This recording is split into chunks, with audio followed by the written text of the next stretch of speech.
Hot takes.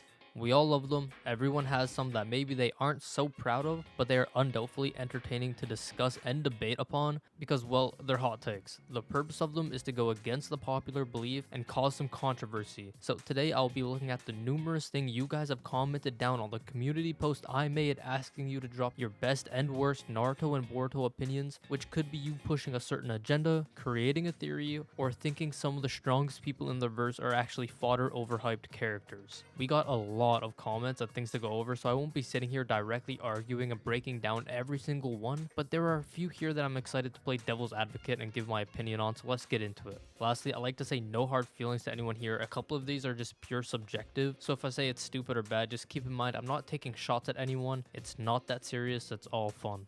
This first comment we got actually contains 4, so I'll throw it up on screen so you can read it for yourself as well. But he says, 1. The Boruto anime is the superior version of the story, fillers and all. The manga is just a cool abridged version for people who don't have time. 2. It's wrong to treat the Naruto/Boruto manga as the only one true canon. The franchise simply consists of many different timelines, manga, anime, movies, games, each equally valid as the other. We shouldn't treat the manga like it's the Bible just because it came first. 3. They shouldn't have stopped making movies. I'd like to see some Boruto stuff on the big screen. 4. Madara's death by Black Zetsu is a perfect and logical ending for him. Mike Yubi, I think, made an excellent video explaining why. Firstly, thank you, I appreciate the comment, but let me talk about these for a second. For your number 1, plain and simple, I don't fully agree. And I only say I don't fully agree because there is a small part of that which I like, which was saying the manga is for people who don't have time, which is me. I don't have a lot of free time that I could dedicate to watching the anime, and the manga is faster, better paced, and contains no filler, just leaving what the author intended. Now, saying the anime is the superior version is crazy to me though. I won't sit here and list out every issue I have with the anime, including its filler, because that could be an hour-long video of just inconsistencies, but if you watch the anime and read the manga, you can notice in the anime certain characters gets their traits altered or act in a way that they wouldn't in the manga, and a lot of character development would happen in filler arcs or anime canon arcs that would just get rewritten and thrown out the window when it snaps back to the actual manga content. This is gonna tie into the second part of your comment, but yes, there are multiple canons, and the Boruto anime is technically considered canon since Kishimoto and the team works hard to keep the timeline and stuff. I've said that numerous times. If I can find the statement, I'll throw it up on screen. But to me, the manga rules overall. It's the source material which came first, and it's directly wrote by Kishimoto, which everything else is based off of. I think it's fine to talk about anime canon stuff and novels because I do it too. When it comes to making videos or talking about the series, I think clarification on which canon you want to go off is important to disclose. As for the movies, I never was into the movies like that. I watched the Naruto with the last movie, but it was never really my thing. But hey, Boruto content on the big screen sounds fire. I agree. This number 4 though, I agree with 100%. I've always been a fan of the Zetsu plot twist in Kaguya, and I actually think it fits Madara's character well that he got backstabbed by the person he trusted most once again. First it was Hashirama who got him in the back, then Black Zetsu. The symbolism and everything with that is great, I love it. I do wish we got to see more of him fighting Naruto and Sasuke, but honestly, I wouldn't change the way it all came out to risk seeing that. No idea who Mike Yubi is, but that video was probably phenomenal. I'm gonna check it out. The next comment comes from Oreo with that time skip Boruto profile picture, and he left 2 takes here saying, 1. The Mujin of Bandits arc in Boruto is criminally underrated, and 2. Boruto alongside Deku from MHA is the best written MC in New Gen. I've actually made a video rereading the Mujin of Bandits arc. I recommend you check it out. It's the worst arc in my opinion, but if you're talking about it from the anime, I haven't watched it in a while, so maybe it's better there, but from what I remember, it still wasn't all that amazing. Boruto being the best written MC in New Gen, I agree. I think all the marks were ticked off when creating him. Kishimoto was cooking. As for Deku though, I'm not caught up with MHA. I stopped watching the anime around season 6, but I plan on reading it once I'm done with Spy Family. I just needed a little break from the typical shonen type series. This next one from my boy Spectre is quite lengthy because he actually gave some reasoning, but he said, I think Boruto being set immediately after Naruto is why Boruto is so hated, because it's riding on the hype of the original show, but at the same time it tried to be distinct by making the older characters weaker. We love the older characters. So seeing Naruto nerfed a bit by not until Kurama dying, and Sasuke nerfed up until losing an eye is crazy to me. And the sudden Sasuke can now solo Kaguya level with the rest was so out of pocket to me. Why crap on a legacy that took years to build just to raise up the next generation? My idea is Boruto should have been set further into the future to a near modern time, where the whole ninja system is nearly gone and now faded into legend. That way this new generation could start off seeking the lost arts to master the old ninja ways to battle the Otsutsuki who return to claim the earth once more. Mixing future tech with archaic ninjutsu would be fire. Now, I'm not sure where to even begin with this. I don't agree with everything, but there is a small point which I genuinely like. I think no matter what, a series about Naruto's kid or a sequel series in the future is going to be hated regardless. It doesn't matter what it would be, as long as it's not a series about the past events before Naruto, it was going to be hated. That's just how things are, trust me on that. There was too much hype and expectation and everyone is nitpicky. Also, maybe I'm failing to read correct. I can't tell if he's saying that Naruto and Sasuke were nerfed even before the loss of Kurama and the Rinnegan, which they just weren't, it's stated otherwise. But the way I see it, instead of outright killing them, which would have caused fans to lose their mind like never seen before. They got nerfed to allow the new gen to not only shine, but to make a statement that this is not about them as much as it's about Boruto and the new Team 7. It's not bad writing, it makes perfect sense in verse as to why everything happened, so I don't mind it, I think it was good. Boruto being set in the future, I think that would have been cool too. I actually talked about that in a video where Naruto and Sasuke were treated in high regard, even greater than Madara and Hashirama were, but I don't think the way Spectre is saying with the advanced ninja technology would be preferable for me. I strongly dislike the ninja tools, and it's the main reason I stopped watching Boruto when I first tried to get into it. Thank God they are gone now. Fluent Uchiha with a short one says that the Byakugan is better than the Sharingan. I actually asked if they had a reason for this since I was curious and wanted more information for the video, and they said, Sharingan has a lot of benefits, but I think the Byakugan is better. We didn't get to see the Byakugan used to its fullest potential or see just how useful it can be. Just to name a few, seeing behind solid objects no ninjas can hide from you, 360-degree vision, imagine playing in third person rather than in first person, and then extend that range to 10 kilometers, intel gathering to the extreme, you can see what's happening from miles away without needing to be in danger yourself. Maybe the Byakugan should have been given to someone like Kakashi to really showcase its abilities and potential. Which, like, hey, I think the ball was dropped with the Byakugan. In part 1, it was stated it was the stronger dojutsu between the two, but nothing ever happened past that, and it just kind of faded away. But now with 2 Blue Vortex, we have a very prominent character with the Byakugan and Himawari, so if there is more to it, maybe we get to see that from her, which would be sick.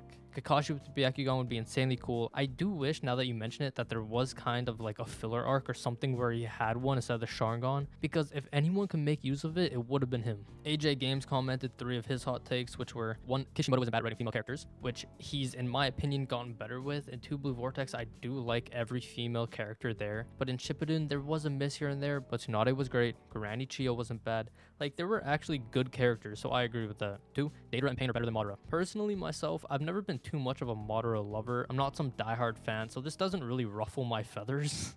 Jesus Christ. Oh my god.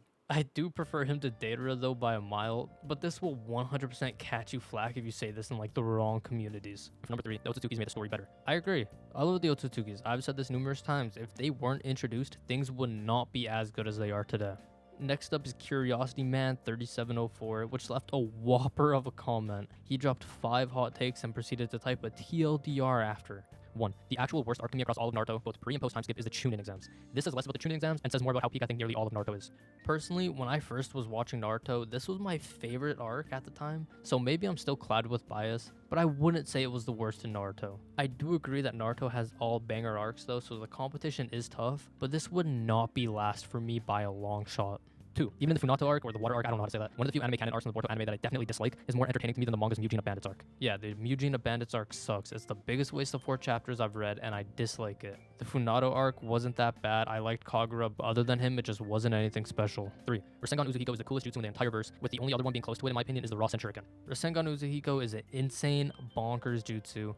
I wouldn't say it's my favorite Rasengan variant though. I do like the Rasen Shuriken more, but mainly because I like the whining, spinning sound and how it is when it's thrown. But when Uzuhiko gets animated, I'll probably end up changing my mind. The new data book that came out for Boruto explaining it makes it sound so much cooler and clears up the dumb Sage Jutsu thing, thankfully. 4. Saying Naruto's side characters sucked based solely off the Konoha 11 makes no sense, when we have several other characters besides them. I'm not sure if this is even a hot take. This should just be common knowledge. There are too many other characters in the series that are amazing for people to say that the side characters suck because they wanted people like Tenten and Kiba to do something. Like, come on. 4.5. As an extension to that take, even in OG Naruto, Rock Lee sucks. If Naruto was actually about hard work being talent, then why does Rock Lee have practically nothing but L's under his belt? Guy is essentially if Rock Lee was an actual good character worthy of the praise nostalgia merchants gave him. Even Metal Lee unironically clears Rock Lee in all regards, and that's really sad. I blame a certain someone who made a certain video spreading misinformation on Naruto's overarching theme, and people who only watched the series once like 8 years ago, to why the Naruto's about hard work over talent take even exists. It's actually crazy there are still people out there who think this. 5. The notion that Hima should be able to heal Inojin with the Nine Tails power makes no sense because she doesn't have KCM. We've only ever seen Naruto do it while having access to KCM, while Hima currently only has a land of waves to Naruto versus Kimimaro era rage mode. I see many Boruto fans thinking this is the solution to save Inojin when it's not. Hima doesn't have that kind of control yet. Honestly, I don't see why the first thought isn't Sakura saving Inojin, since she runs a hospital. Like, how is that not the first thing coming to mind? Jura doesn't care about Sakura or Inojin at all. He only wants Hima, and he won't even attack them if those two run away. Although she could technically get KCM since they just need to work together, and from their short conversation, they seem friendly enough to do it, so who knows. As of now though, she'll probably only get like the chakra cloak, I think.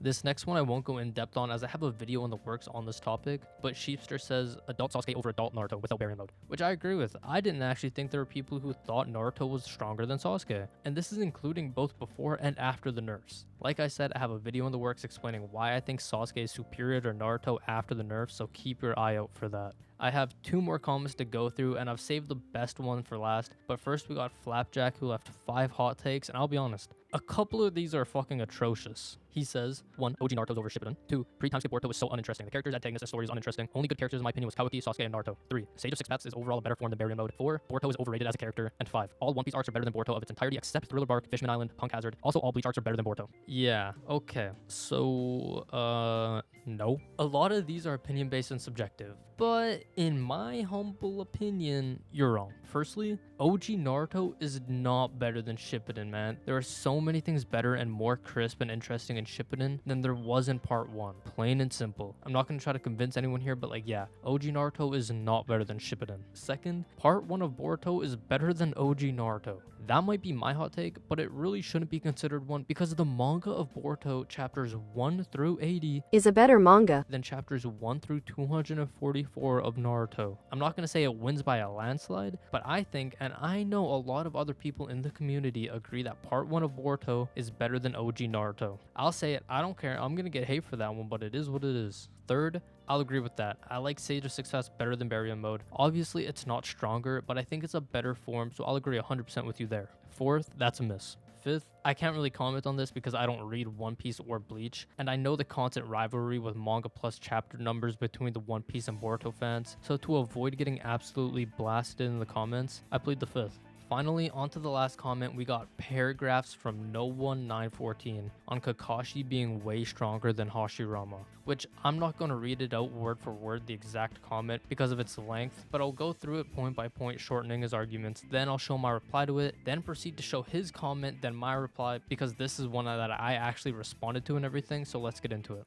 His first line of scaling is Kakashi is equal to Kashin Koji, which is stronger than Delta, who's equal to suppress Six Path Sage Mode Naruto, which is equal to Fuse Momoshiki, who's greater than Kaguya, who's greater than Jubidara, who's greater than Sage Mode Hashirama. Then he adds another line of scaling of Kakashi is equal to Kashin Koji, who's equal to 10% Jigen, which is stronger than Hashirama. After this, he just says a novel statement that he's stronger than he was in the war and his chakra reserves have been increased. Me, being me, I like to play devil's advocate, and I didn't like his Koji scaling, so I replied with my own rebuttal of, if the Koji over Delta is because of the statement of him not worrying about taking her out before the Jigen fight, it's a low-key flawed statement. 10% Jigen doesn't really scale anywhere, he lost to a prep time Kashin Koji, which is valid, the statement is flawed and that's fine. Mr. No One then types this behemoth, which I'll read out now. Please read the whole comment before replying me. Koji was sure of beating Delta, but he wasn't sure about taking Kakashi down. He considered him a threat, even admitted that the short skirmish would have turned into a battle and he risked his life there. And Kakashi is the guy who always underestimates his powers. If you don't like the Delta line of scaling, then don't use it. But let me know Loco has scaled Koji in his video after lowballing, he scales to 80% Jubidara. Jubidara effortlessly destroyed Sage Mode Edo Minato in seconds, and Jubidara is way stronger than Sage Mode Hashirama himself. Why would a Jubidara level character consider Kakashi a threat for whom shinobi's like Minato and Hashirama are fodders? All Kara members have Otsutsuki level powers, stated by Sasuke. Not all may be only top tiers, and Koji is definitely top tier Kara. Jigen in base was folding adult Six Path Sage Mode Naruto and adult Sasuke with Rinnegan. The same Sasuke who himself stated that he can beat multiple Kaguyas now, and the same Naruto in base was reacting blocking the hands of fused Momoshiki, and Momoshiki is stronger than Kaguya. That means even a 10% Jigen is strong enough to take down multiple Edo Madaras with ease. You might call it headcanon, but if you think deeply, you would have the answers clearly. Here are some anime feats of Kakashi, and the light novel feats will be covered next time. Kakashi slices the tails of Nue, a tailed beast level thread whose entire body is made of Hashirama cells. Even Naruto in base had to transform to do that. The same Naruto was swapping hands with fused Momoshiki. 2. He knocked bloodthirsty Mitsuki out of commission for over half a day in the belt test with just one blow of gentle fist, something that even Kara members weren't able to do with the might of their full powers. He did this by surgically injecting chakra into Mitsuki's chakra network and injured his internal organs. 3. His purple lightning, which Boruto used from ninja tools, which comes from Kakashi as he was the user of it, was strong enough to destroy Shinki's iron sand. The same Shinki's sand was able to block Urashiki's rod, and Urashiki's rod effortlessly penetrated Gaara's sand. The same Gaara's sand was able to immobilize Ishiki's whole body except for his hair, anime version, and was able to block Ishiki's attacks, manga. 4. It was said in the part 1 that Orochimaru was strong enough to take over a small country, and in the hidden mist field trip, it was said that Kakashi is strong enough to take down an entire nation all by himself. He can use purple lightning as a projectile in the Nue fight, as defense, Mitsuki fight, and is omnidirectional. He can use it as mid-range defense like Chidori Stream. It is a great counter against flying thunder god users. With all these feats of purple lightning, it's clear that Kakashi can slice through Hashirama easily because of his constant scaling to significantly faster and stronger characters. Hashirama's speed is nowhere near Kakashi's, and Hashirama's regen ability can't cure this lethal injury. This is not even over yet. There are a bunch of feats in Hiden and Resident novels. I'll cover it next time. Trust me, those feats are even crazier. Question: by the way, don't you think Koji is stronger than Delta? Please reply. My reply to this was such. Hello, I did read the whole comment, but only replied to those two things specifically. I also haven't watched the Koji video, but I'll still play devil's advocate because in my opinion, this is hyping up Koji to an unreasonable amount. Jigen had absorbed chakra for the 10 tails, so his whole fight with Sasuke and Naruto, he had an ounce. Along with that, that doesn't scale what a 10% Jigen is capable of in any capacity, especially since Kashin Koji only beat him because he had prep time. And I mean like a lot of prep time, with a direct hard counter to Jigen. Even during the fight, the 10% while in base, they were fighting equal to each other, if not Jigen having the upper hand. I don't watch the anime or really care too much about what it gives for scaling, as I prefer the manga, so I don't have anything to say back to the anime stuff. Delta is stronger than Koji from what we've seen. That was our exchange.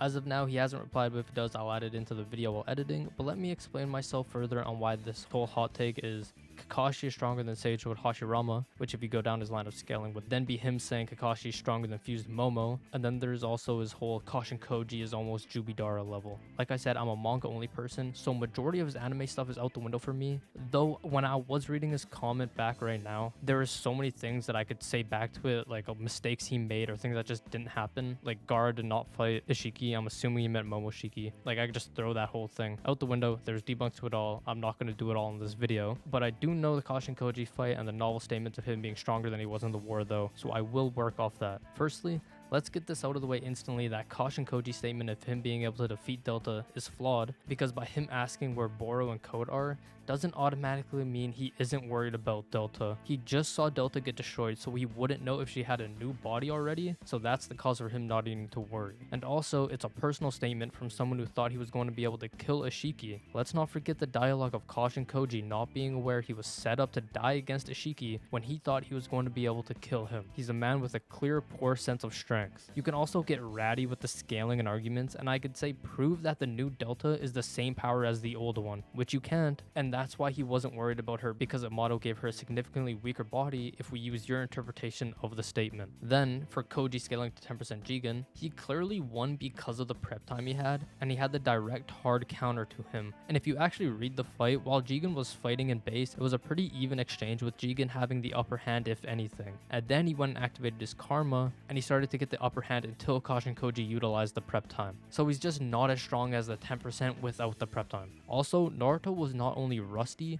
but had 50% of his chakra drained while fighting fused Momo. But against Delta, he wasn't rusty, as he recently just fought Momo, and he wasn't at 50% of his chakra and still had a harder fight. So that would put Delta above fused Momo, so that line of scaling just wouldn't hold true. I don't want to make this whole scaling video and have this section go on for very long. I just wanted to play devil's advocate, so I'll end it there. You guys can feel free to go back and forth with me in the comments. I'll most likely reply. It's fun for me, so yeah, go to town. Hey, if you like this video, check out my other Naruto and Boruto videos. I promise you there's something you'll enjoy. I mess around with scaling and just other topics overall. Go and check them out. And if you resemble Kat Dennings, Camila Cabello, UR Forger, or Pink Pantheress, hit me up.